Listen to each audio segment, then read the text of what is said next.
Welcome to Elevate Your Event, your favorite podcast for transforming fundraising events. Join us weekly for expert tips and creative ideas to make your next event a standout success. In this episode, we're diving into the future of event staffing with Tracy Judge and Nikki Gonzales from Soundings. From the power of freelance talent to the changing expectations of Gen Z attendees, we're uncovering the strategies that make events more successful, inclusive, and engaging. Let's get started.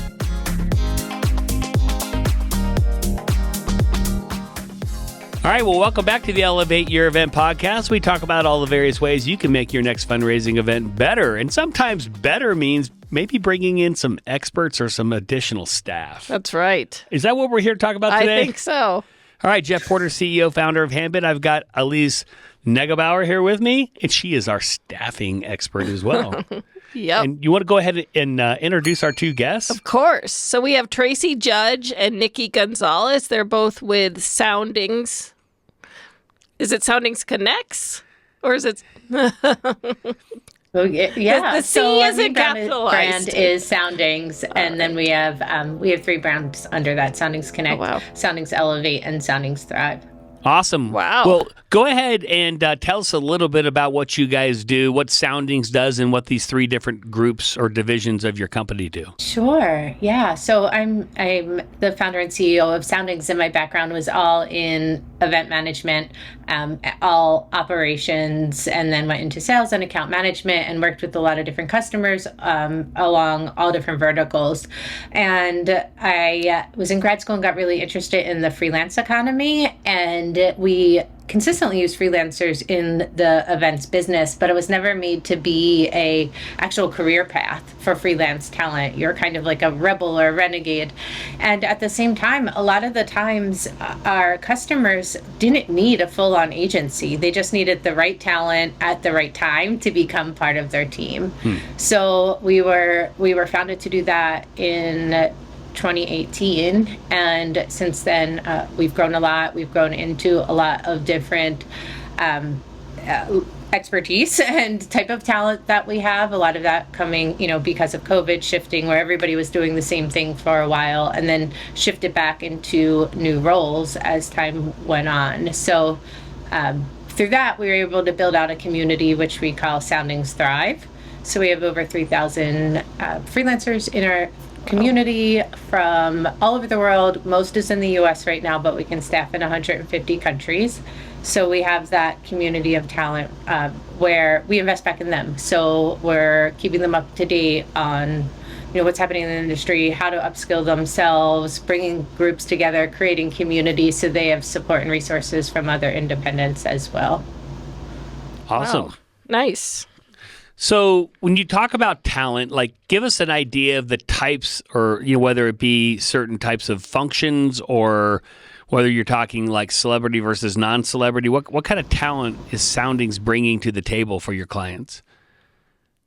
Sure. I'll let Nikki talk about the types of talent, but first, when we think about talent in our world, think about it in the way of talent acquisition, right? Where we have talent that has a specialty that you need to do a job or function. Okay. So we aren't talking about celebrities or performers.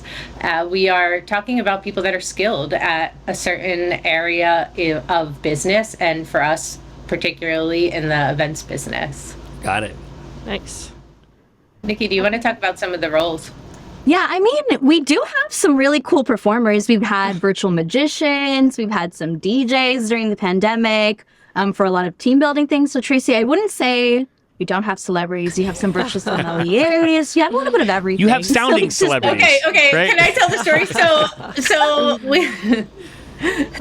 we had one that did one of our people did karaoke, and she did it virtual. She did live karaoke, and we told her well, you can do it. You can do it virtually. So she was doing it virtually, and we're like, you can also be a facilitator for these virtual events. Yeah. So she did. She became a celebrity doing it. She started doing virtual hosting and made a business for herself during COVID. I think it's Sure. awesome. And I did see on your website you had virtual bartenders, and I wondered a little bit about how that worked. Is this now you pour an ounce of tequila into the thing and then pour that into the drink and then you need to mix it? Are they like giving you like step-by-step instructions? I'm like, what's the point? Exactly. Well, it's funny because we were actually, if you search virtual bartender for about over 2 years, we were the first company that came up, and it was organic. There you go. We came up from SEO because when COVID happened right away, I flipped all of our marketing and all our SEO, and that was one of the personas that we built and created. So yeah, we were really well known for the virtual bartenders, which as a business make you no money by the time you contract them and all the work that goes into it for one virtual bartending gig, but it's a good claim to fame. It is. It I think was. it's awesome. Yeah, well, we're kind of at Handbid, we're kind of all about fun. That's Right. one of our key. Yeah, and obviously we're trying to give our clients, as much as we're saying like, hey, here's a company that can help you connect with certain pieces of talent you need. I mean, part of it could also be like, hey, have you ever thought about bringing on somebody like this? I love the karaoke thing. Even like, and a lot of times I feel like, DJs, I don't know. I'm going to be really biased about this whole comment, All right. so I know I might get like socially shamed for it, but I think a lot of times DJs like to play their music, and so people will go up and request stuff, and then they'll nod their head, and maybe they'll work in one or two requests. Whereas I think karaoke flips that upside down, right? I mean, I love the idea of saying like, so now all you're doing in karaoke is people are signing up for the song they want to sing, and now you've got the MC who steps in from time to time, maybe helps them. But I think those are fun. True. So great idea. It was there. really cool. She did all different sorts of team building with it as well, where they would have different teams and have to chime in on like different parts of the songs. They would do, trivia during it for different artists and stuff. So she made it really, really interactive and super fun. And it was different, right? One, we were virtual. Right. And two, she was adding these new elements that aren't usually there if you're doing karaoke in a bar. Right. Nice. I love it. Sounds fun. Yes. Well, Nikki, what else do you guys provide? Give us an idea, an overview of the types of talent that you can get from Soundings. Well, obviously, one of our number one core values is fun. So on top of all of the fun roles that we do get to kind of staff, it's interesting. Like we like to look at those roles as almost like an entry level into kind of seeing what else companies may need. So we provide talent in all parts of the life cycle for the events. So we have registration coordinators, someone who needs to build out websites, from meeting event planners to on-site staff. We kind of do we run the gamut on everything that you would need for an event. And so on top of like our people who are helping with team building, we have, like Tracy mentioned earlier, over 3,000 meeting and event professionals that do a little bit of everything. And although it was interesting in the very beginning, I remember when me and Tracy were trying to figure out how to market kind of what we do. The number one thing was trying to tell people our product is people. And so we developed roles of like kind of what companies say, okay, this is what a meeting event planner does, or this is what a meeting event coordinator does. Mm-hmm. But at the end of the day, it is interesting, especially with how the job market is rolling out now and what people need. Some people need a hybrid type of person who can do a little bit of everything, or they need somebody who's very much a specialist. So as much as we look into very specific roles with specific names for what we do in events, at the end of the day, we kind of like to say we can staff anything you might need, and we work with you to figure out what it is you actually need support with. So, well, that's the, I think that's it. And especially in this industry, what one person considers a project manager to another person is different, or a event planner from one company or type of company to another changes. Mm-hmm. So, and then once you go from like meeting planning to production, it's a lot of the same names, but they do completely different things. But what we realized is, what's really important is that people have the strengths and the skill sets to do the pieces of the job that you need them to do. So when we're looking overall now, when we look at somebody has somebody that was a meeting planner that leaves and they have 2 weeks to fill this role to take this on, and they send us the job description of that meeting planner, and we look at it and say like, whoa, like this is, we need opposite strengths here, so, and different skill sets. So would you be open to looking at this in 2 roles or 3 roles? Because that way we can get the people that are really good in the areas that we need them for all 3 roles, instead of having someone that's good at planning and logistics, right? That's now in charge of sponsorship and, driving revenue and social media and community. It's all different types of people and different types of skill sets you need. So that's why freelancing, I think, is the beauty of it. We're able to get the best of each thing that we need by leveraging different skill sets. Yeah, you've got 3,000 people, right? That's theoretically huge. Yeah. And do you have a typical type of event that you see more of that you tend to staff? I get asked that a lot. We are spread pretty even across all events. Nice. We do a lot of corporate, a lot of the B2B roles, of course, a good amount of association and nonprofit as well. It's interesting in that, the association nonprofit market is one I think has changed so much, right? And expectations changed, and how we engage is much different. And I see in this space the need for new roles, and there's more emerging roles, right? Like social media is so much more important. If you want to continually raise money for this cause, then you need to be engaging with your audience. Well, who is your audience, and what channels are you engaging with them on? And do you have like a persona that is speaking to that audience in different ways? And really the community aspect of it all is super important. So we see, in certain types of events, for certain types of events, we see parallels in the type of talent you need for them, but we can really staff across any type of event. That makes sense. Yeah. And if you kind of break an event down, so like in the beginning, there's the planning stages and whatnot, and maybe you can help provide event planning expertise, right? You can connect them with that, and then you get into the promotion phase, and it's like, can you guys help supply like really skilled event promoters, whether it be like social media people or somebody who could reach out to influencers and say, hey, I need you to promote this event, or people who understand how to connect with people, through writing like effective emails and stuff. I mean, our clients ask for this stuff all the time.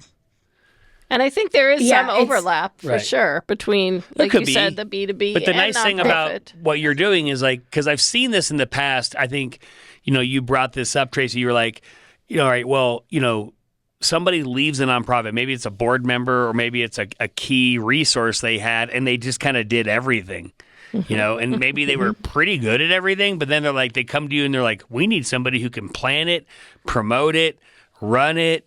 We're like, maybe you need to break that up into like different people, but you don't want to hire 3 people, right? You want to hire, pieces of people, kind of throughout the. Exactly. Yeah.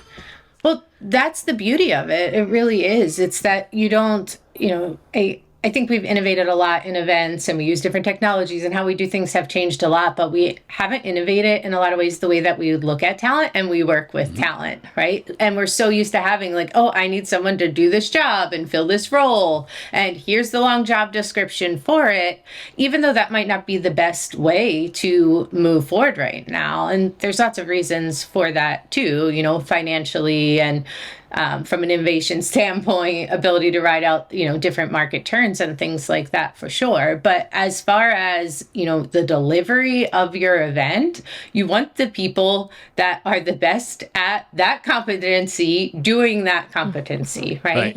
And it became Soundings Elevate is one of our brands, and it's recently launched, and it's coaching. It's career coaching for the events business. And how this actually happened was by accident, but we do CliftonStrengths with all of our talent because it tells us what their top 5 strengths are, right? And when you're matching talent really fast, that's helpful data. It's easy, it's understandable. Do they match? Do their strengths align with the roles? Do their strengths align with the personality of the person that we're matching them with as well? And what ended up happening is we did a lot of that, and then we saw a lot of consistencies in the strengths of certain roles, right? Especially meeting planners. There's like a typical strength makeup that you can look at with it. And then we started doing a lot more in the industry and industry events. So now we have all this data on strengths and skill sets and roles. So we can look at the strengths of roles. So going back to a nonprofit event where you have somebody that's going to do logistics, right? That role, you see people that are high in achiever and responsibility, empathy, right? All of these roles that make people really good at executing. But when we look at the sales side of the industry, we see more of the influencing and strategic strengths, right? Like strategy, how are you going to work with people? So when you have a job description that's asking for those two profiles, they're opposite. So why would you use the same person? Why wouldn't you just have two people work together that can be the best? I think that's really insightful, and I think a lot of our clients don't see it that way. I mean, in most cases, they're just looking for a body to fill a role. It's like, oh my God, you said yes, and so that doesn't always work though. And and in a lot of cases, even for us, when we don't staff a ton of our events, we work with partners like you guys to do that, simply because you have a vast network of people. So you can, we can work with, our partners to kind of figure out like, here's the type of role that works best for check-in, right? Versus somebody who might be doing something else at the event. And, because like I said, like not every single resource you have available is like good at those things. Just because you know our software really well doesn't mean you're the most personable person to be talking to a guest when they show up, especially one that's all pissed off because they couldn't find a parking place and all that other kind of stuff. So, it's interesting that you're using CliftonStrengths finders to do that. I like that idea. I do too. Yeah, I like it a lot. We've talked about Culture Index or some of the other tools out there that try to do the same thing and say, look, you got to make sure you're kind of lining these up. But I think a lot of our clients don't understand that. It's like you need to have a personality fit for the role. Right? If you have somebody who's not a people person, why are you having them do social media promotion or check people in? Or working at the front. Right. Yeah. That's actually, so soundings means going below the surface. And like I mentioned, I've been in this industry a long time before starting this business and in all different roles. And like, it matters, right? Like personality matters and having the right strengths matters and skill sets. So soundings, when I founded it, meant going below the surface. So we're not just matching like, oh, this person has done this job, plug this person in, that we're looking at all of those different characteristics. Right. We had an example one time and we had a freelancer that was doing the registration build and the front end registration and is really like wicked good at Cvent. So building out that registration system, and they loved her so much. Everyone loved her. And they said, well, can she come on site and we work at the registration desk? Like she knows it. We're like, okay, she doesn't usually do that, but okay. So she went on site and afterwards she was like, I don't know if that was right. And the customer was like, we really love her and we want her to continue working with us, but maybe on site isn't the thing, right? But we let it happen because they liked her so much, and we're not going to say, in that case, no, where now like we learned too, like, hey, are you sure? Like, let's talk about this further and dive into it further with the talent and the person, because she's fabulous in one role. It doesn't mean she's going to be fabulous in another. No, that's totally right. Or even like it. Right. Or even like talking to people at a registration But it's great that your client understood that as well, and it was a learning, it was a good experience for everybody. Yes. And look, we have all of those stories to tell, right? I mean, and it's funny. I remember years and years ago, I went to an event. And, okay, so I know our software really well, I will confess, okay? But outside of that, I mean, I can play the role. I can check people in. I have enough of a personality, but it was funny. We get to this event and it was such a disaster setup.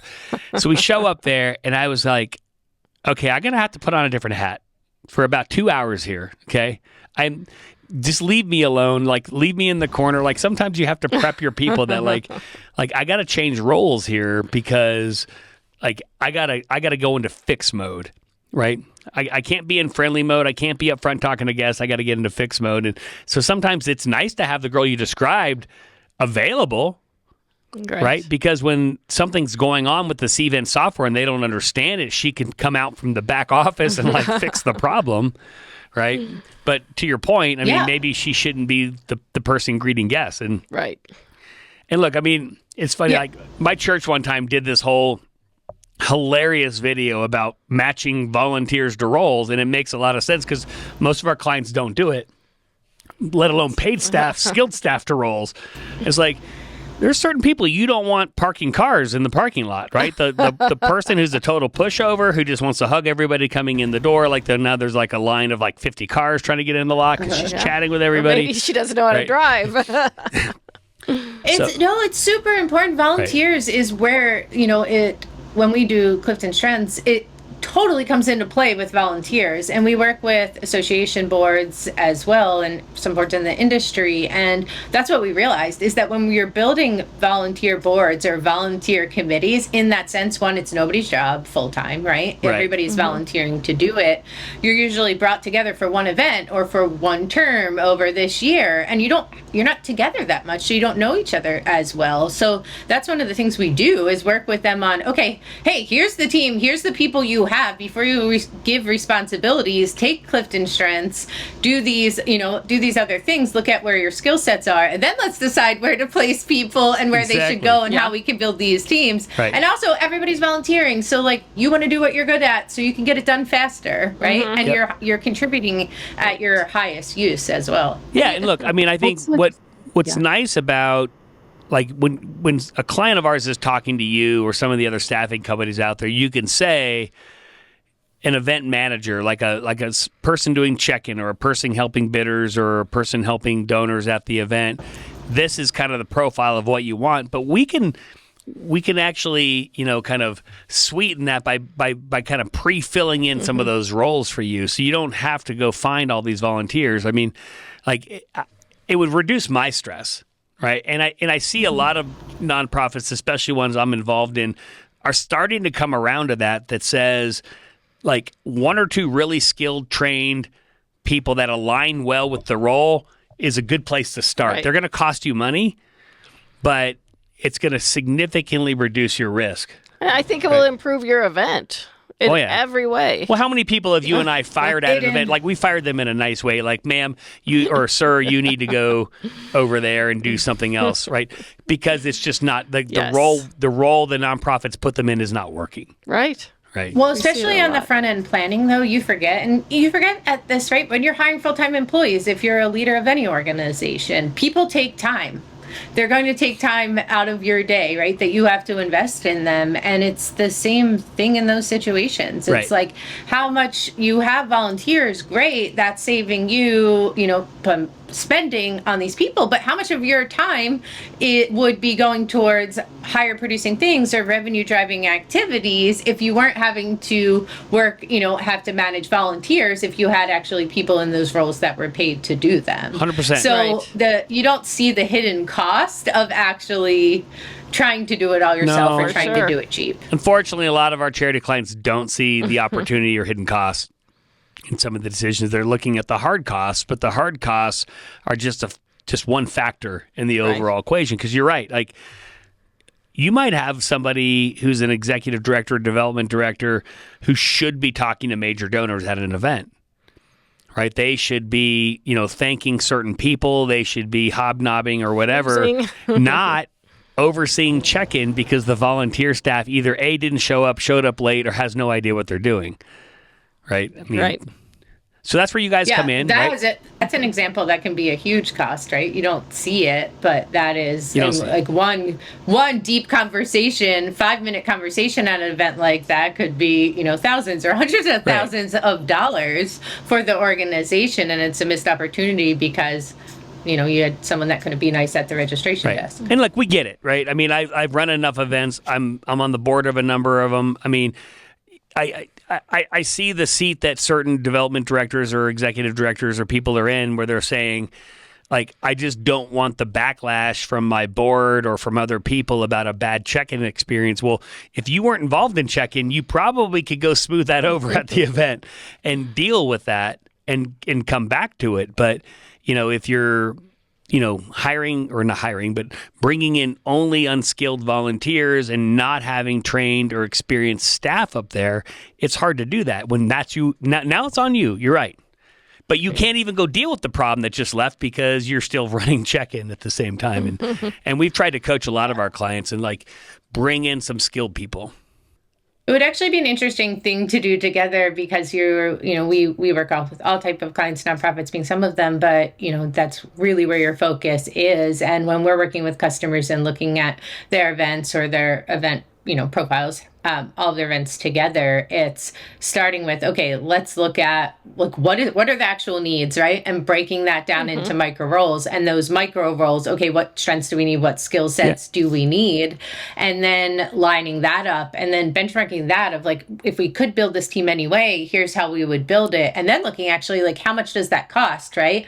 Because maybe now we have this sponsorship salesperson or this, that is able to go out and sell, and we're putting high goals on them that they need to achieve. But because of the way we separated it out, they can focus on doing that, and then we can help drive. Yeah. But look, this is a nonprofit event podcast, but we see this on the commercial side too, and I don't think there's that much of a difference, right? I mean, I have a good friend. He runs a concert venue, and we look at what are the first touch points of a guest experience at a concert venue? It's parking, right? And the parking attendant matters, right? I mean, the type of person you're putting in there, or the person who's checking you in at the front door of a stadium, if it's a sporting event. I mean, all of these are touch points where people that you have no idea, when that person walks in the door, you don't know if they've spent $50 on their ticket or $2,000 on their ticket. You really have no, and maybe it's based on the entrance they're going in. Sometimes it's not. Right. And so we see this everywhere. I see it at hotels. What's the entry point to a hotel experience? The doorman. Maybe. The doorman. Mm-hmm. How about the guy who picks you up at the airport in the parking shuttle? Right? Mm-hmm. Yeah. And so that's true.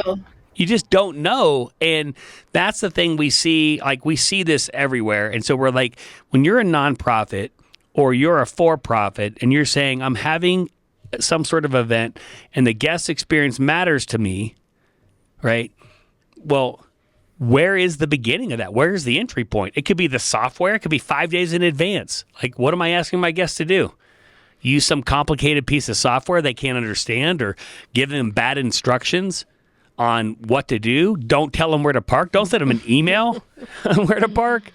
Right.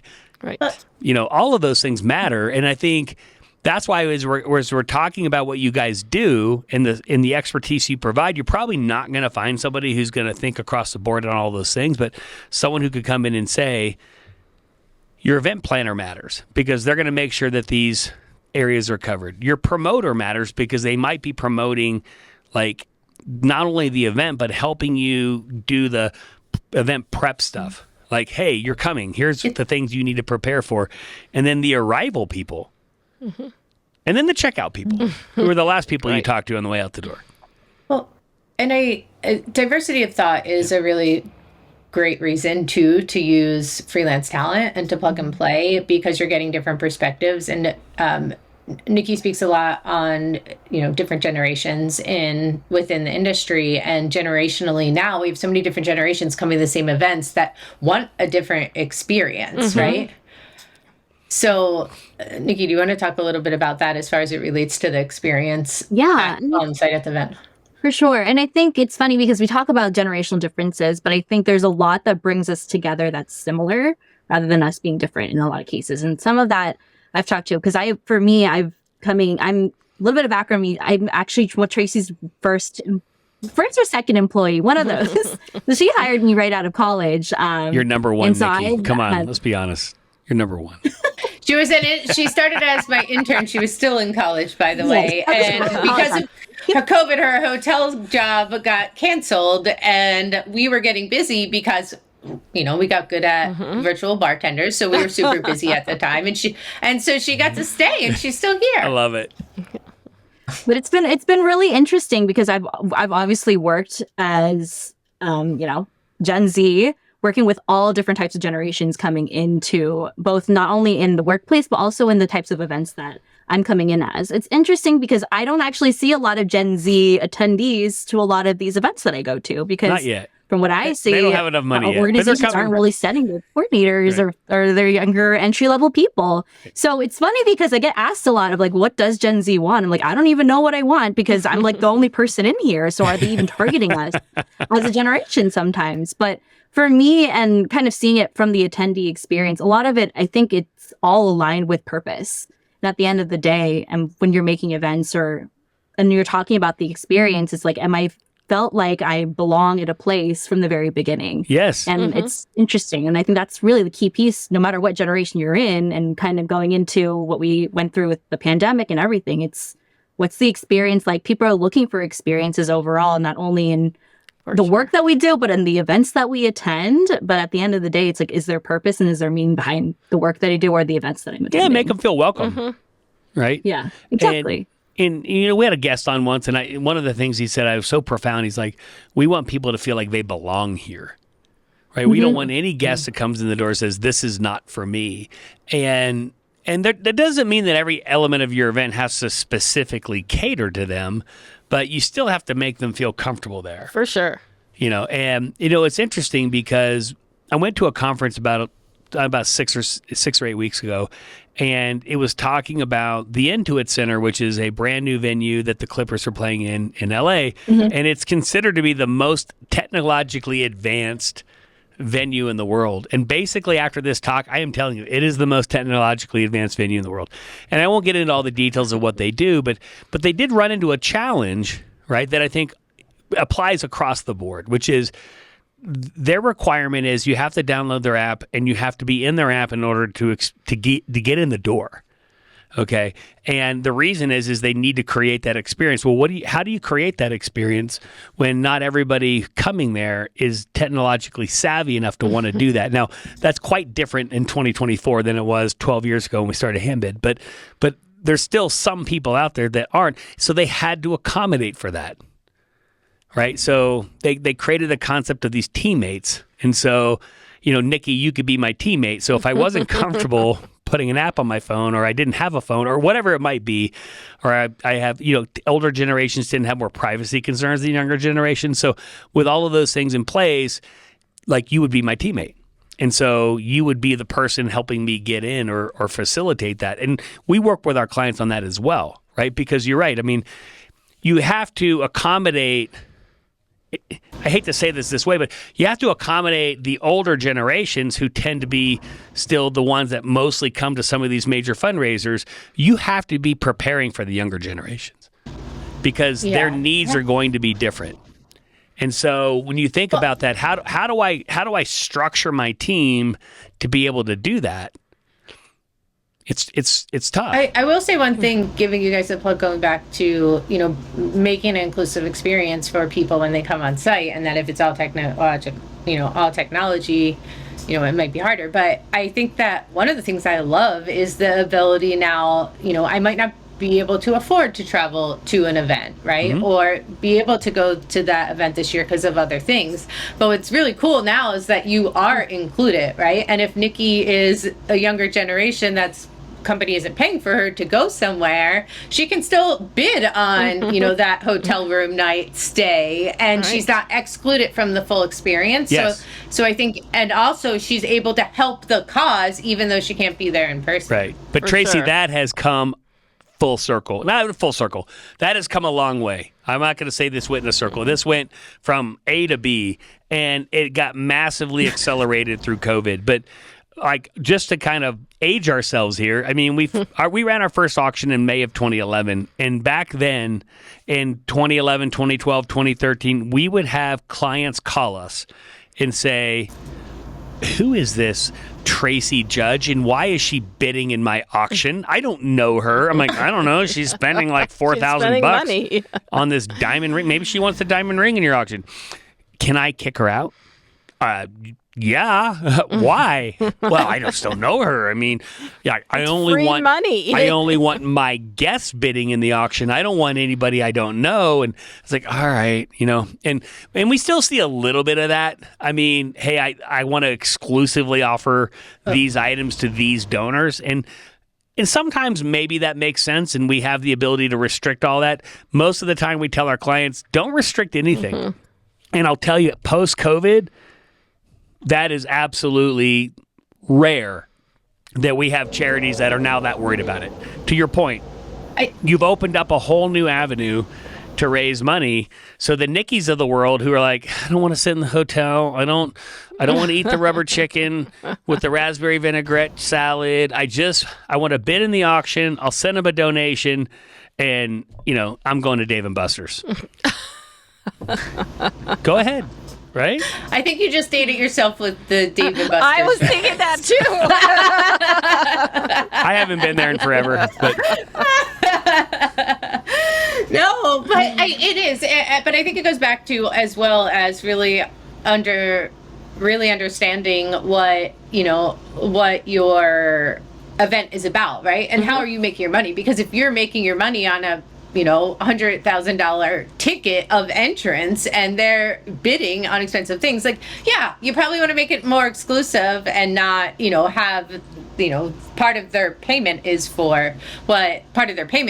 opportunity to bid. But in most cases, that's not it, right? That's not what it is. And people are attending the events for other reasons as well. And that's just an add-on. So it's not the main driver. So why are you going to turn down revenue from getting donations from people that aren't at your event when the main driver of the people coming to the event isn't solely the auction? We ask that question all the time. And you know what? We're asking it a lot less and less. So things are evolving, which is good.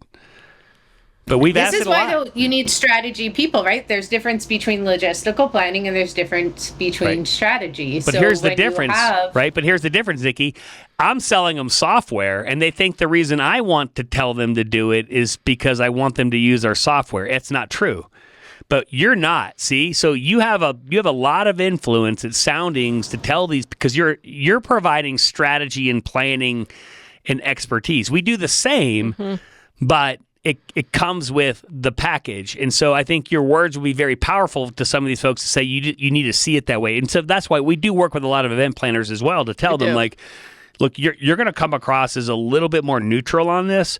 Look, you bought the software license from me. We don't charge a percentage of what you raise. So honestly, it doesn't really, it matters to me how much you raise, but it's not going to matter to the bottom line, right? What's going to matter is that you're satisfied and your guests are satisfied.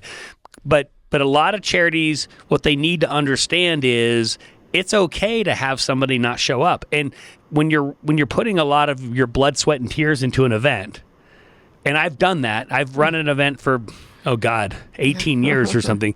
Like, it hurts sometimes when you see that people aren't coming that until you realize that, well, they're going to donate $1,000 and I don't have to buy their drinks and I don't have to pay for their meal, right?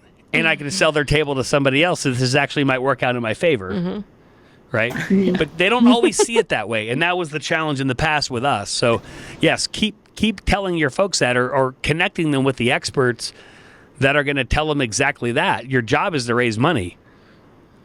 And why not do it from people that aren't coming? Right? Exactly. It's funny you say that. I feel like, Tracy, tell me if this is still true, but I feel like for both our talent and both our clients, we're always in a position where we're advocating for them. And whether that's like telling them, what Tracy mentioned, actually this role should be broken out into 3 roles. Or people come to us not knowing what they don't know, and then they're coming in for a partner for those insights. And so on a lot of those, if we talk about it, like the fit from not only the job description, but also personality fit, but also diversity of thought and their background, and like coming in and having a whole package to the reasonings to why things should be the way they are is a lot of what we do, right? 100%. Well, a lot of times we don't know what the problem is. So Yeah. I remember, early on, we would get on calls and I would be on with my team and we would hang up and I would say, okay, they need this role, this role, this role. And my team would say, Tracy, that's not what they asked for. And I was like, I know that's not what they asked for, but this is what you should, type of thing you should respond with. Well, that's not what they want. I'm like, well, I know that, but that's why they came to us. They don't know what they need. They don't know what they need. Right. But we can solve other people's problems typically better than we can solve our own, right? I am much, much better at staffing other people's businesses than I am at staffing my own because I have biases about how it should be done, right? I have pains where one part of the job is much more painful to me to not have someone doing than another part of the so I'm going to solve for just this little thing and not be able to look at the big picture. That's insightful. So And you're less emotionally attached. And I think that's an important point also that our listeners need to understand is like, if you're going to go out and staff an event yourself, or you're going to get your own volunteers involved, especially volunteers that are close to you, you might be making more emotional versus rational decisions, and being the unemotional person, you're able to say, this is what I really see you need. Like, I know you love Judy, and Judy's amazing, but Judy is not the right fit for this job. Have Judy go do something else. This is the type of role you need. And sometimes it's not easy for people to see that. I don't think. Right. And they don't always want to hear it either. No. But I also I've agree. been fired from my own roles. I've had my wife come up to me like, get out of here. Like, go do that over there. No, I'm sure you do it on purpose. to get fired by his wife. Maybe occasionally. As my brother used to say, never do a bad job good. I mean, I don't know. But look, I mean, it is important for people to understand, like, when you're coming in and you're giving this advice, you're doing it not because you don't care, but because you do care. You have a much clearer vision of what they want. And we have a lot of clients that come to us, and probably you do too, and they're asking for things that you say they want, right? But it's like they're giving you what they think is the solution to the problem. Can you provide me 3 people that do this? Well, what are you actually really trying to do? Because that doesn't sound like what you need. And then you can then uncover it and give them the right. Yeah, for sure. We do this all, especially with our and software. And that's the problem, too, with you have software, so there's some structure, right, around it and what it can do. Yes. We provide the people that provide the service, and we can't control the product. Right? Like we can do our best to understand and know and make the best matches, but we can't control the product, and we also can't control the positions that our customer, right, puts our talent in. So it's hard sometimes, and we have to make those calls because we'll talk to somebody that says they need something or they want to do it a certain way, and if we don't feel that they're going to be successful that way, or that our talent is going to be successful that way, but they don't, they don't want our opinion on it, then we have to make the call, because ultimately if that doesn't go well, it's on us, because we provided the people that provided the service. So it's an interesting, dynamic. No, you're singing to the choir with us. Yes, that sounds like my life. Like in the past, I would say when you're small, right, and so you're starting up and you want to say yes more than you say no because you're trying to grow your business, you learn this lesson quickly and you learn it the hard way, which is, I'm not really growing my business because I knew that was a bad idea, but I agreed to it anyway. And it turned out to be a bad idea. And then they blamed me for it anyway. And so you have to preempt a lot of those things. And, some of it is process related. Some of it's software related. For us, it's mostly process related, where we'll have a client come up to us and say, I want to pre-register all of my guests because I don't want them to have to come through a check-in process. And I don't know all their names and their emails and their phone numbers, so I'm just going to make it all up. And then laugh, but it's true. It's so true. And then I'm going to put all their paddle numbers on the table. When they come in the door, I'm going to know that it's Tracy Judge, but I don't really know her email and her phone number, and I don't really care. I'm just going to put her paddle number on the table. And then all of a sudden, Tracy wants to bid.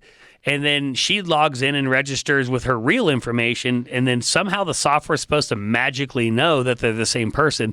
And so we tell them none of these things are a good idea. Like, and especially if events are the entry point to a donor relationship, Right. why would you put fake information into your donor management system or even into any system? Because how am I going to get a hold of Tracy? And we've had clients actually come up to us at the end after doing this and us agreeing to it. Now we don't anymore, but we say no in advance like you do. But like, they could be like, well, how am I supposed to reach out to all of them to pick up their items? We're like, well, I don't know. You should have thought about that before you put in fake emails for everybody and didn't collect their phone number. Like, I don't know what you want me to tell you. Like, so you're absolutely right that part of our role collectively, whether we're the software provider or we're the staff or the expertise, the expert or the consultant, or our job is to save some of our clients from themselves.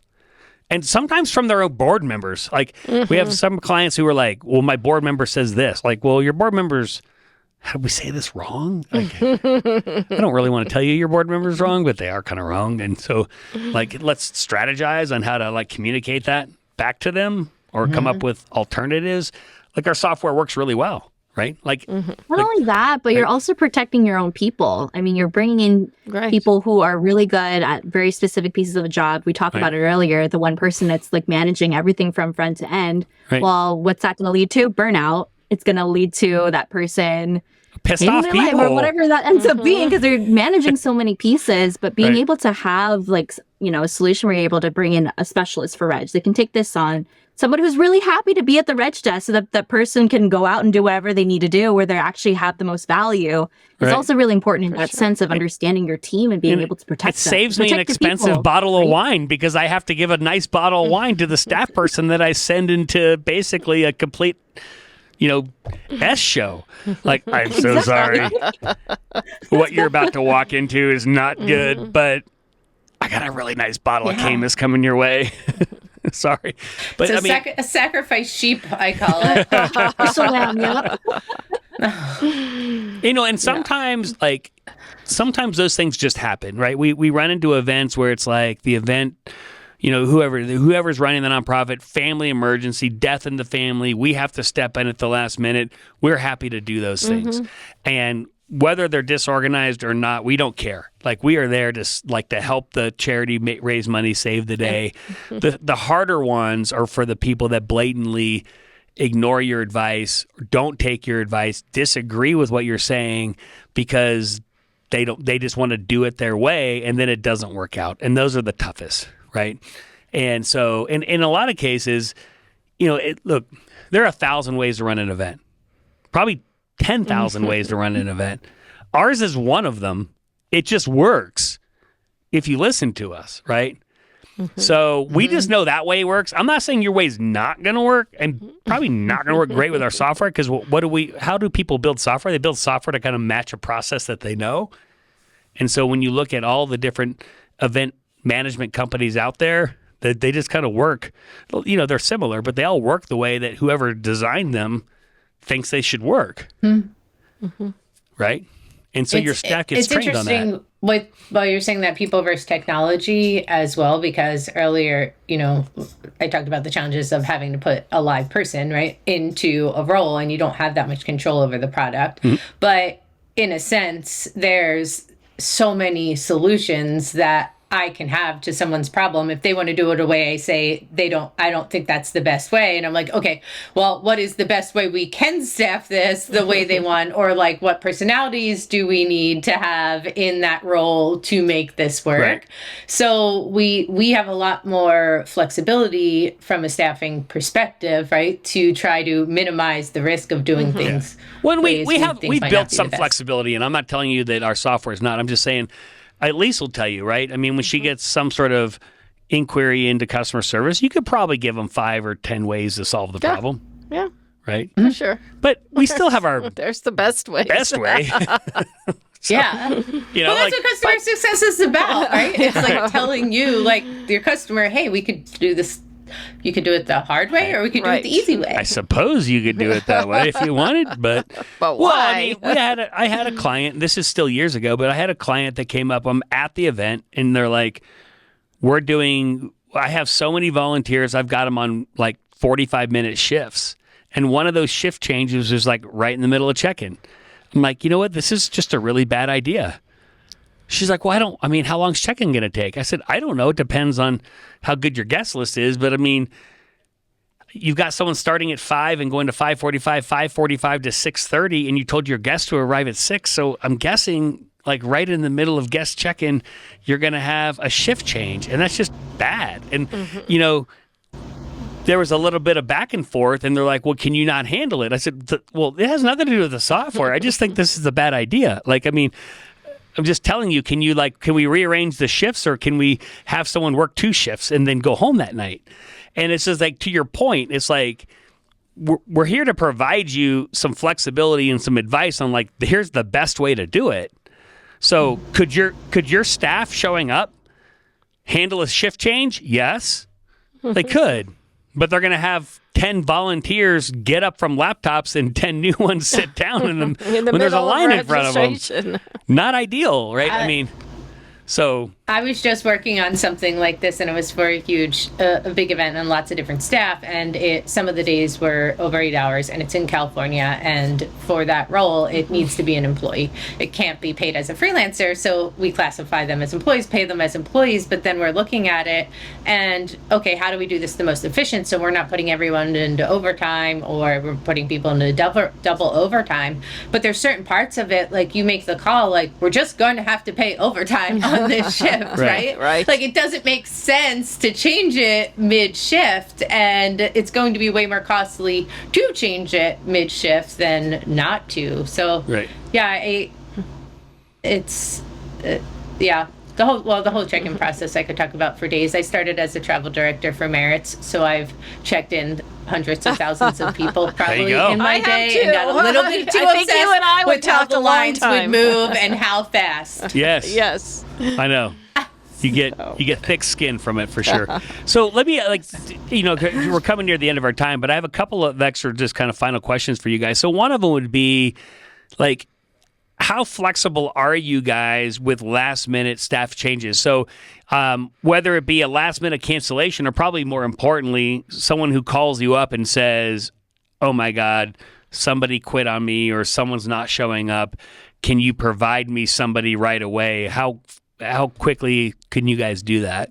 I feel like that's been a majority of a lot of the deals we've had to actually work with recently. We had one actually just a few months ago. Somebody at a nonprofit needed somebody to start within 3 weeks. They had somebody who was leaving, and they had all of their donor events happening, literally October, November, December. And they basically were like, we really needed someone yesterday, but maybe in like 2 weeks, that would be great. If you can find someone who's local to New York, within their budget, had very specific donor experience needed. And I was like, well, great. Well, thanks for giving us all that information. I'll get back to you and see where we're coming from. Oh, but again, it comes in with what we understand from our talent community, not only what they have on their resumes, but we have all their information for their background of their events. I remember being at Tracy's house, literally in the room where she's at, where we were developing our talent profile of all of the questions that we ask of our talent, just to get to know who they are outside of whatever they have on their resumes. But then we actually found somebody who was the perfect match within our, our big community. That's really cool. And it ended up working out great. She started within I think we got her staffed up within a week with them, and they loved her, and they actually want to hire her on longer and maybe even full time.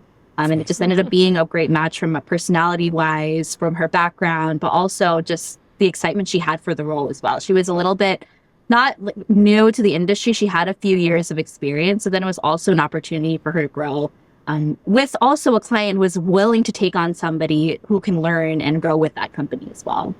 Well, that's a big part about it.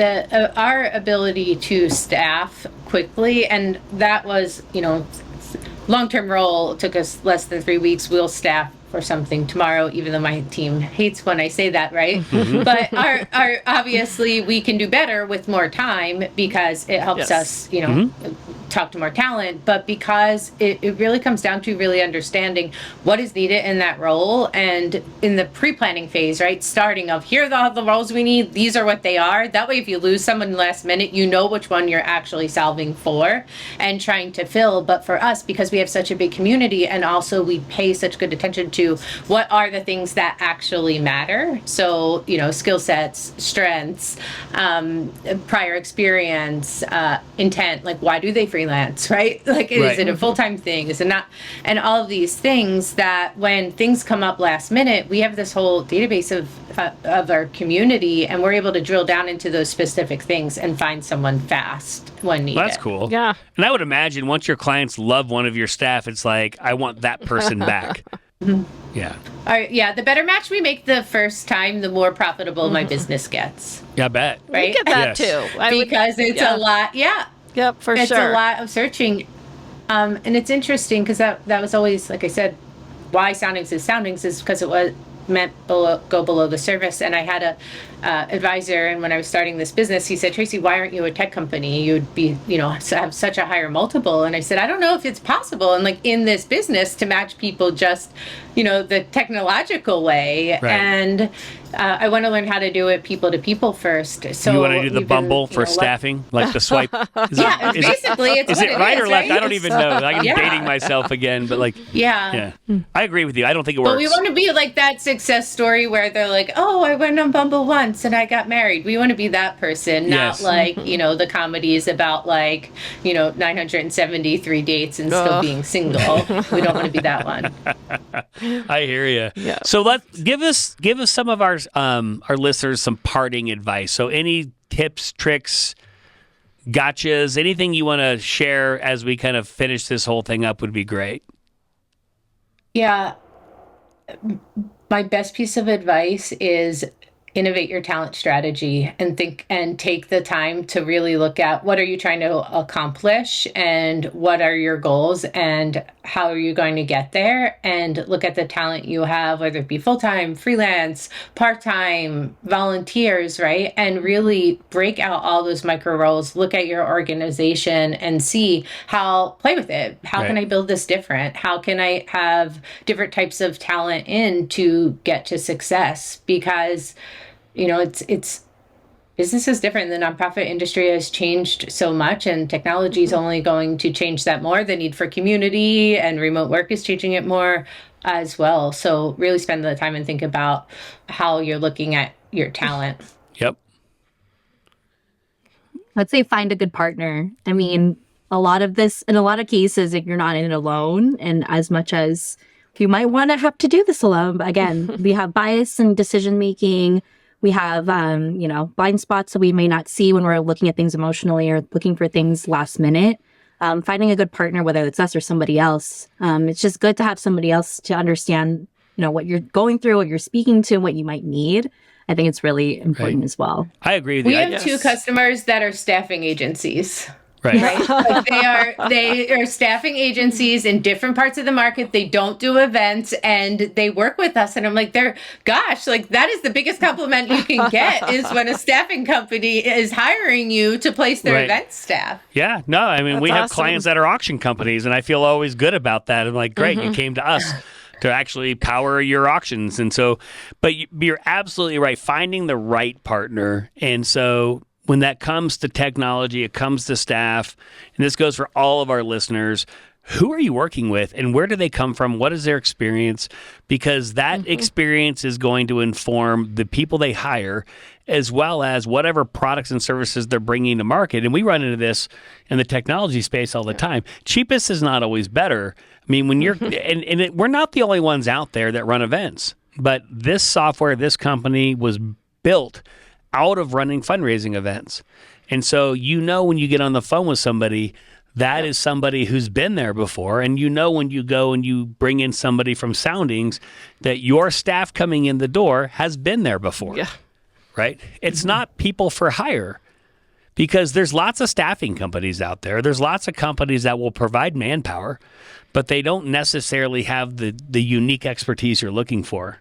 Yep, I agree. Yeah, 100%. and that's important. So this has been amazing. Yeah, this is fun. Yeah, Oh, so thank you. thank you guys. We're Okay. super jealous. You're in San Diego. We're in Denver. It's going to snow here. I want to be on the There's beach. a lot of people move back and forth from Denver and San Diego. I know. Though. I think they're just different climates, but like-minded people. Yes. But Yeah. I have to ask you: did you see the show on Apple TV, Palm Royale? I watched the first one. Okay. I have Yes. not. You Yes. have to. So I just watched it over the weekend, and when you were talking about the people with the paddles, Yep. I was picturing it. There's a scene from there that is hilarious, and she ends up bidding, $75,000 for this cat that she was actually the person that donated, and it's a funny scene, but in the end she didn't have the money, right? It's like she didn't have the money to pay for it. She just got caught up in it. So it reminded me, I was laughing when you were talking about the paddles and also getting the wrong information Right. from people that are attending your events, yes. right? Because they're like, well, you won't get that check, will you, if you have the Right. wrong info? Thank God they never watch asked it, me it's for my great. email address at the front door. I've seen people try to get out of bids, and so For to your sure. point, another reason why you don't want to get fake information because you want to.